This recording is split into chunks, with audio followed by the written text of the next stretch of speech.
السلام علیکم ورحمۃ اللہ وبرکاتہ۔ بسم اللہ الرحمن الرحیم۔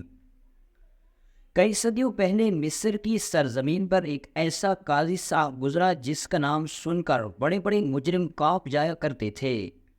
اس قاضی صاحب کا ایمان تھا کہ مجرم کو نہ تو ثبوتوں سے اور نہ ہی گواہوں کی بنا پر سزا دینی چاہیے، کیونکہ گواہ اور ثبوت انسان اپنے ہاتھوں سے بنا سکتا ہے۔ لہٰذا اللہ تعالیٰ نے انسان کو اتنا طاقتور دماغ عطا کیا اور اس کو شعور سے منور کیا۔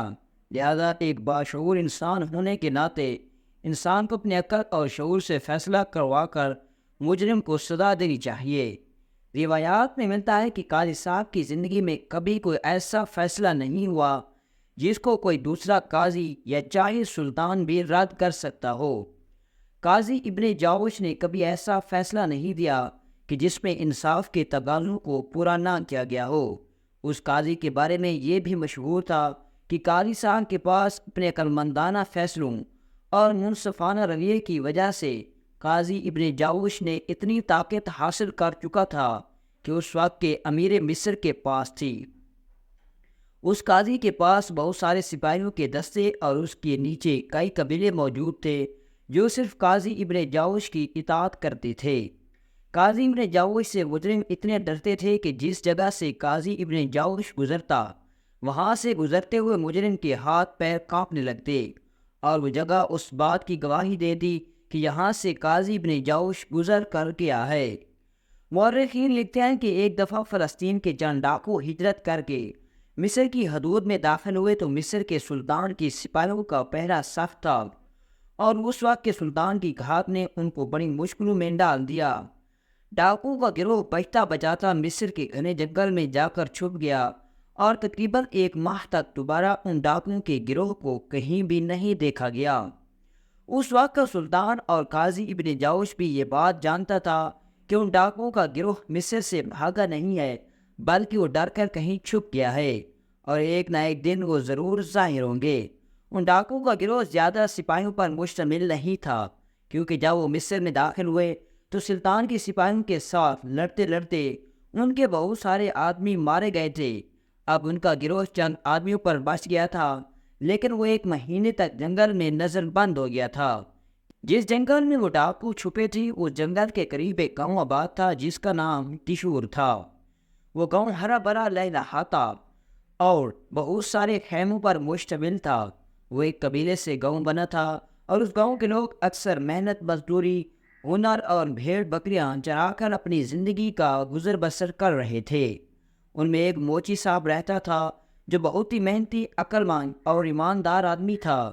اس کی ایک خوبصورت اور حسین جمیل بیٹی تھی اور وہ کہنے کو تو موچی ذات سے تعلق رکھتا تھا، لیکن اس کا کردار اور اس کے کام نے اس کو تمام گاؤں والوں میں ایک اہم شخصیت میں بدل دیا تھا۔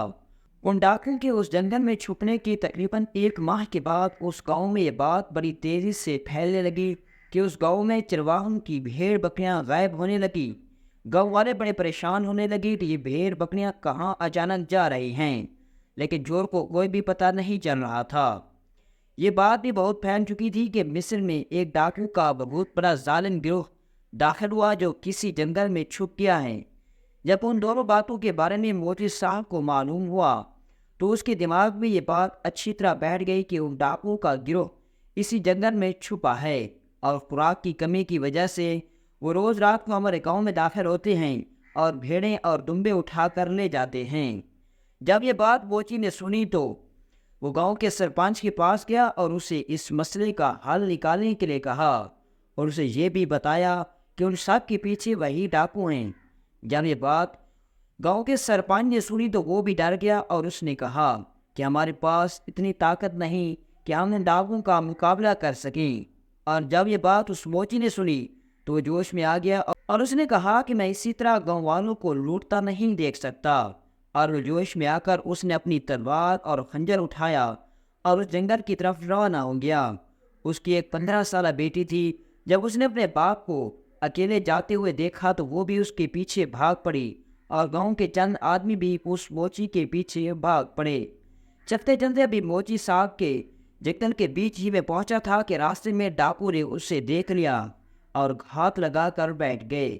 جیسے ہی موچی صاحب راستے سے گزرا تو ڈاکو نے اسے گھیر لیا اور پہلے ہی وار میں اس کو زخمی کر کے وہاں تنہا چھوڑ دیا۔ اب ان دونوں کے درمیان لڑائی ہو رہی تھی کہ اس کی نوجوان بیٹی وہاں بھاگتی ہوئی آ گئی۔ جب ڈاکو نے اتنی حسین و جمیل لڑکی کو دیکھا تو وہ عیاش آدمی ہنسنے لگے اور موچی کی بیٹی کو پکڑ کر زیادتی کا نشانہ بنا ڈالا۔ موچی زخمی پڑا تھا، جتنے بھی گاؤں والے اس کے پیچھے آئے تھے وہ تمام زخمی تھے اور اپنی ہوش میں نہیں تھے، اس لیے موچی کی بیٹی کو نہیں بچا سکے اور ڈاکو نے اس کو زیادتی کا نشانہ بنا کر وہاں سے بھاگنے لگے۔ کتنے میں قاضی ابن جوش کا قافلہ وہاں سے گزرنے لگا۔ جب لڑکی نے قاضی صاحب کے قافلے کی آواز سنی تو وہ چیخنے چلانے لگی اور مدد کے لیے پکارنے لگی۔ جب ان ڈاکو نے دیکھا کہ اب اس لڑکی کو ہمارے ٹھکانے کا پتہ چل گیا ہے، اگر ہم یہاں چھپ بھی گئے تو قاضی کے پاس اتنا بڑا قافلہ ہے اور یہ ہمیں تلاش کر کے ہماری گردنیں اڑا دے گا، لہٰذا وہ جھاڑیوں میں چھپ گئے۔ اور جیسے ہی قاضی صاحب کا قافلہ اس جنگل کے پاس پہنچا تو قاضی کے قافلے میں سپاہیوں کے بھیس میں داخل ہو گئے۔ جب قاضی صاحب اس لڑکی کے پاس پہنچا تو اس لڑکی نے چیخ چیخ کر کہا کہ میرے بابا ان ڈاکوؤں کے پیچھے آئے تھے اور میں بھی اپنے بابا کے پیچھے آئی، انہوں نے میرے بابا کو بھی زخمی کر دیا اور میرے ساتھ زیادتی کی۔ قاضی صاحب نے کہا وہ کدھر گئے ہیں؟ لڑکی نے اشارہ دیا تو قاضی کے چیتے کی طرح چپٹنے والے سپاہی جنگل میں پھیل گئے، لیکن ان کو ان کے سامان کے علاوہ ایک بھی ڈاکو نہ ملا۔ قاضی صاحب کو پتہ چل گیا کہ میرے اتنے بڑے لشکر میں گھسنے کے علاوہ وہ ڈاکو کہیں نہیں جا سکتے، کیونکہ ان کو پتہ تھا کہ میں ان کو ڈھونڈ لوں گا، اس لیے وہ میرے سپاہیوں کے بھیس میں اس لشکر میں داخل ہو گئے ہیں۔ قاضی صاحب نے اپنے جنگ کمانداروں کو اپنے پاس بلایا اور ان کو حکم دیا کہ اس قافلے کے ارد گرد پھیل جاؤ اور یہ قافلہ سیدھا میری عدالت میں جائے گا، اور اس بات کا دھیان رکھنا کہ ایک آدمی بھی میرے قافلے سے نکل کر کہیں نہیں جا سکے۔ قاضی صاحب کے سلطان کی طرف دیے گئے پھرتیلے کماندار قافلے کے ارد گرد پھیل گئے اور قافلہ سیدھا عدالت میں جا پہنچا۔ اب قاضی صاحب نے قافلے سے مخاطب ہوتے ہوئے کہا کہ ہمارے اس قافلے میں چند ڈاکو جو کہ چند ماہ پہلے مصر میں داخل ہوئے تھے وہ گھس گئے ہیں اور ان کو شکل سے کوئی نہیں پہچانتا، کیونکہ جس وقت انہوں نے لڑکی کے ساتھ زیادتی کی تھی اس وقت انہوں نے اپنے چہرے ڈھانپے ہوئے تھے، لہٰذا ان کو پکڑنا بڑا مشکل ہے۔ پھر قاضی صاحب نے گرجدار لہجے میں کہا کہ پریشان ہونے کی بات نہیں، میرے پاس ایک ایسی ترکیب ہے جس سے میں ان حرام خوروں کو اتنے بڑے قافلے سے الگ کر کے دکھا دوں گا۔ یہ سن کر تمام قافلے والے اور سپاہی کماندار حیران ہوئے کہ اتنے بڑے قافلے میں سے قاضی صاحب بغیر دیکھے ان ڈاکوؤں کو کیسے علیحدہ کرے گا۔ تمام سپاہی ایک دوسرے کی طرف دیکھ رہے تھے کہ قاضی صاحب نے کہا کہ میرے پاس ایک ایسا بت ہے جو میرے حکم کی اطاعت کرتا ہے، اس کے پاس اتنی طاقت ہے کہ گناہ گار یا بے گناہ کو آسانی سے پہچان سکتا ہے۔ یہ سب سن کر تمام سپاہی کہنے لگے کبھی کسی بت نے انسان کی اطاعت کی ہے؟ یہ سن کر قاضی صاحب نے کہا کہ جو لوگ اللہ کی راہ میں اپنے نفس کو قربان کر دیتے ہیں تو بت کیا اتنے بڑے پہاڑ بھی ان کے قابو میں آ سکتے ہیں۔ اس بات پر سپاہی بھی انکار نہیں کر سکے اور انہیں یقین ہو گیا کہ واقعی میں ایک بت ہے جو قاضی صاحب کی اطاعت کرتا ہے۔ اب قاضی صاحب نے کہا کہ وہ بت میری عدالت کے کمرے کے ساتھ میں رکھا ہوا ہے اور اس قافلے میں موجود ہر ایک آدمی اس بت والے کمرے میں سے گزرے گا اور اس بت کو اپنے گلے لگائے گا اور وہاں سے نکلنے کے بعد وہ میرے گلے لگے گا، کیونکہ بت سب کو جانتا ہے کہ ان میں سے کون ڈاکو ہے اور کون میرا سپاہی۔ یہ سب لوگ بڑے حیران تھے۔ اب باری باری قافلے والے اس کمرے میں سے گزرتے جاتے اور اس کمرے سے نکلنے کے بعد قاضی صاحب کے گلے ملتے اور سپاہی چلے جاتے۔ تھوڑی دیر گزری تھی کہ قاضی صاحب نے ایک نوجوان کو پکڑا، سپاہیوں کو کہا کہ اس کے اپنے قابو میں کر لو۔ تمام لوگ حیران تھے کہ قاضی صاحب نے اس کو کیوں پکڑوا دیا، کیونکہ بت نے اس کو پکڑا تو نہیں، لہذا یہ ڈاکو تو نہیں ہیں۔ لیکن پھر دوسرا بندہ گزرا، تیسرا بھی گزرا اور اسی طرح قاضی صاحب نے 5 آدمیوں کو ایک طرف سپاہیوں کے حوالے کر دیا اور اب قافلے والوں کو کہا کہ بس اب آگے اس کمرے میں گزرنے کی ضرورت نہیں اور نہ ہی بت کو گلے لگانے کی ضرورت ہے، کیونکہ ڈاکو کو پکڑے جا چکے ہیں۔ تمام لوگ بڑے حیران ہوئے کہ قاضی صاحب نے تو کہا تھا کہ ان کو بت پکڑ لے گا، لیکن بت نے ان کو نہیں پکڑا۔ قاضی صاحب نے ان کو کیسے پکڑ لیا؟